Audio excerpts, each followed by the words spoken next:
Okay, ready? 5 seconds before the performance. Places, everybody. Welcome to Theatre First with Alex First. An original English and Yiddish adaptation of Isaac Bashevis Singer's short story Yentl, the Yeshiva Boy, Kadimah's full-length play is a lively representation of the spiritual and moral dilemma at the heart of the tale.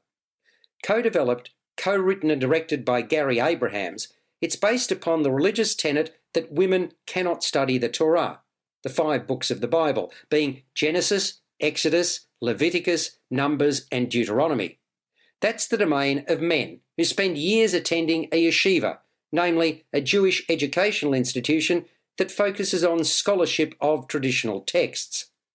For as long as she can remember, young Yentl has watched her father teach at the yeshiva in her hometown in Poland and yearned to know and understand the Torah.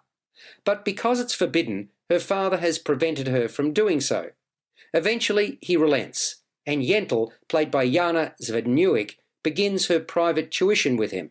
It's 1870, and upon his passing, she disguises herself as a man, binding her breasts. With the help of a fellow student, Avigdor Nicholas Jacquinot, she enrolls in a small yeshiva far from home, under the name Anshel.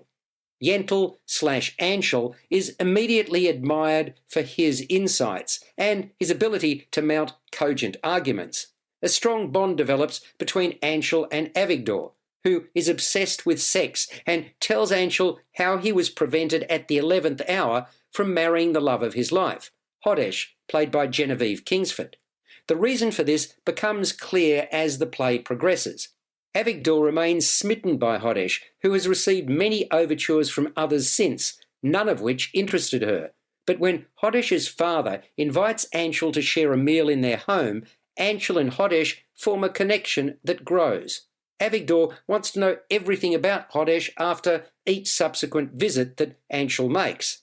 Out of frustration, Avigdor marries a local widow, a shopkeeper, that forces him out of the yeshiva, his future grim. Anshel is perceived as good and virtuous, but circumstances seal his fate, and Yentl eventually reveals all to an incredulous Avigdor. Overseeing the entire drama is Yentl's conscience, in this case the cackling voice of the evil inclination, Evelyn Crape, serving to narrate and goad. Yentl the play remains a study of light and shade. The damage wrought is plain to see. It speaks to the good and bad within each one of us, with clarity and purpose.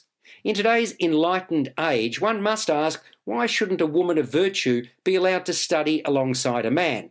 Response will differ between an orthodox or liberal/progressive Jew. The former will say the Torah remains the Torah, as it has been written. Yentl is compelling, challenging and engaging theatre.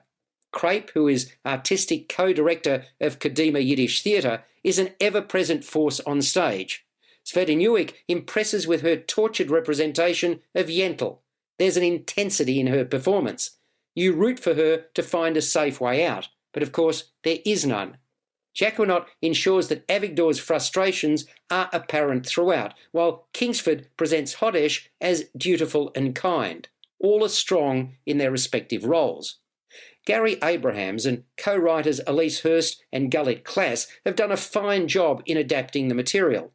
Be aware there are no musical numbers, a la Barbra Streisand's 1983 film. Although primarily in English, Yentl by Kadimah also includes liberal passages of Yiddish, which appear as surtitles beamed onto the set, just as you'd see in opera. The combination works well. I liked what I saw. Yentl captured my attention from the get-go and held me tight. It's playing at Fairfax Studio at Arts Centre Melbourne until the 26th of March 2022. You've been listening to Theatre First with Alex First. Available at Apple Podcasts, Google Podcasts, Spotify, iHeartRadio, or your favourite podcast player. You can also stream on demand at Bytes.com. This has been another quality podcast production from Bytes.com.